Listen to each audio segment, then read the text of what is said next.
I need you to create a mental picture of a child who is repeatedly told that she is ugly.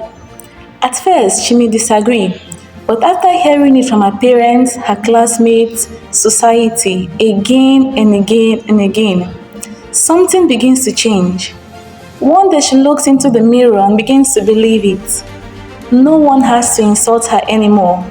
She now does it to herself. Now imagine the people who for generations were told that their languages were primitive, their traditions backward, their gods false, their history insignificant, and their way of life uncivilized. Imagine being told that the people who conquered you were more advanced, their clothes more civilized, their language more intelligent, their culture more modern, their knowledge more valuable. And then imagine your colonizers leaving your country, but you continue believing everything they taught you about yourself. The chains are gone, the foreign flag has been lowered, the colonizer has left, but something remains, a way of thinking, a standard of measuring yourself. A voice in your mind keeps telling you that to be educated, modern, civilized, or even successful, or even beautiful, you must become more like someone else. But let me ask you the stubborn question. What if the most successful form of colonialism was never the occupation of our land alone, but the occupation of our minds? Welcome to the world of psychological colonialism and the post-colonial theory of international relations. When many African, Asian, and Latin American nations gained independence in the 20th century, there were celebrations. Colonial flags came down and national flags rose. Foreign administrators departed and new nations entered the international system. But political independence raised an important question. Can the people truly be free simply because a foreign government has left their territory?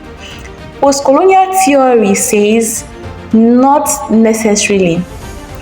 Because colonialism was never only about controlling land, it was also about controlling economies, knowledge, culture, language, and identity. And perhaps most importantly, the way people understood themselves and the world. Post-colonial theory therefore examines how the legacy of colonialism continues to shape international relations long after former colonial rule had ended. It asks, who has the power to define civilization? Who decides what counts as development? Whose knowledge is considered universal? Whose history dominates international institutions? And why do some countries still appear to the world as the teachers, while others are constantly portrayed as the students? Psychological colonialism often occurs when the values and worldview of the colonizer become deeply internalized by the colonized. This does not mean that every person who speaks a European language, wears Western clothing, or studies Western knowledge is psychologically colonized. No, that would be too simplistic. The real question is deeper. What happens when a person begins to believe that their own identity is naturally inferior to another person's identity? What happens when someone feels ashamed of their own language but proud of a foreign accent? What happens when indigenous knowledge is automatically dismissed as backward? What happens when people judge intelligence by how closely someone resembles the standard of a foreign culture? At that point, colonial power no longer depends entirely on soldiers. It has entered the imagination, and that is what makes psychological colonialism so powerful. One of the most powerful voices in post-colonial thought was the Martinican psychiatrist and revolutionary Frantz Fanon. In his 1952 work, Black Skin, White Mask, Fanon explored the psychological consequences of colonialism. He examined what happens when people are forced to see themselves through a racial hierarchy created by colonial power. Fanon paid particular attention to language.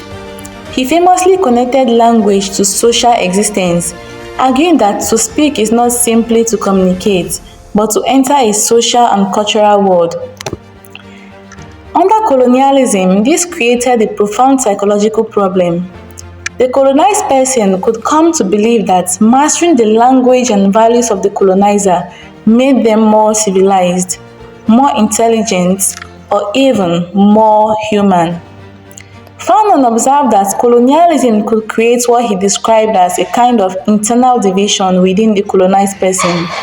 He linked this directly to the colonial system and its psychological consequences.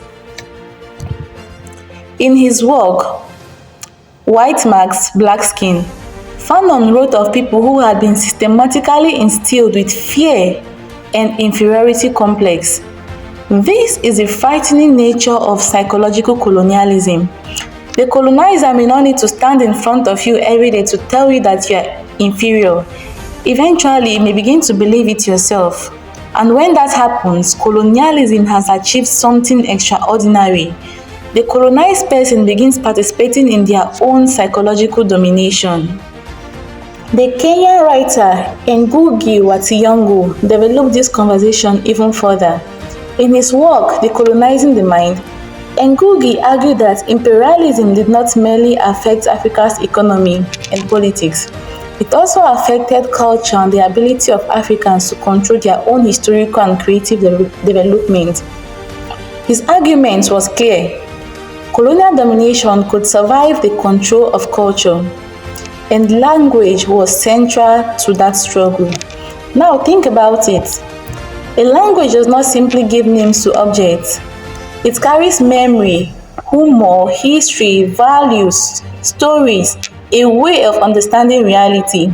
If generations of children are taught that their indigenous languages belong in the home, but the colonizer's language belongs in education, government, science, and prestige, what message are they receiving? That some languages are languages of power, and other languages are languages of inferiority.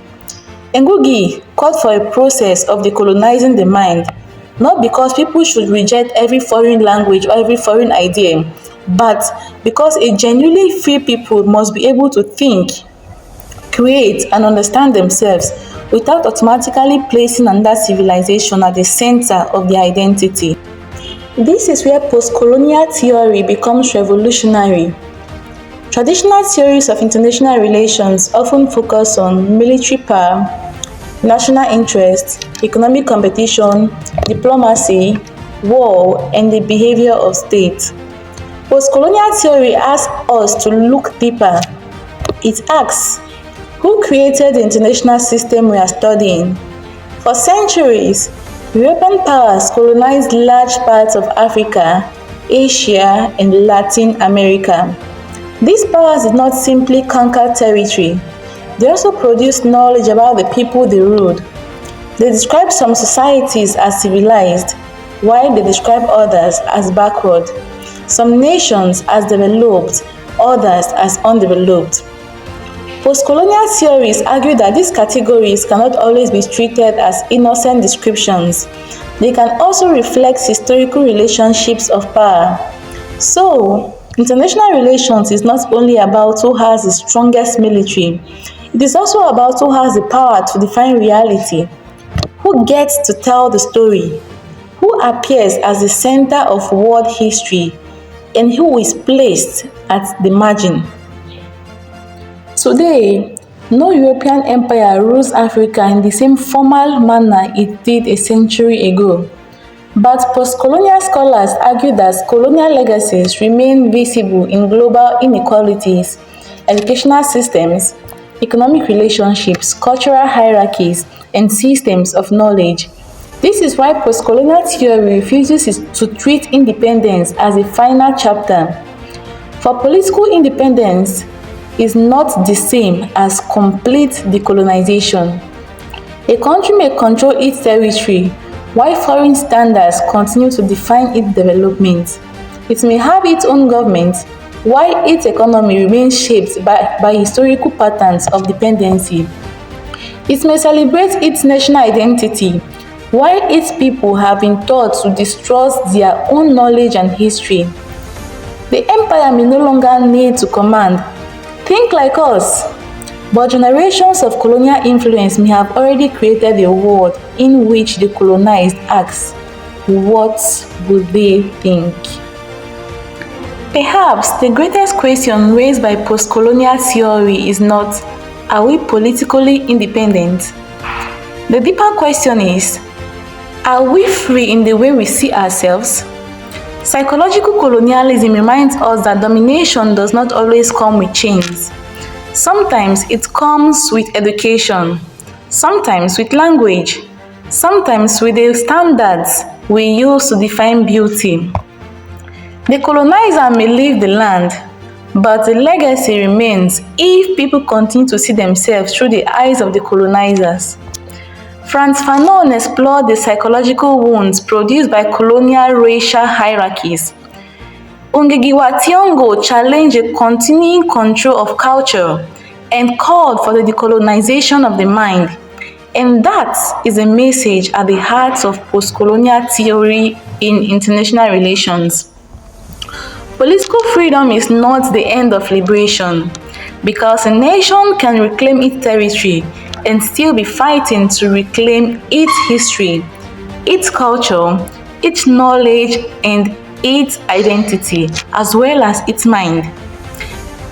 I want you to have this final question in mind. The colonizer took your land and eventually left, but before leaving, they taught you who you were. So now, after all these years, are you still seeing yourself through their eyes? This is a theory of post-colonial international relations. Thank you.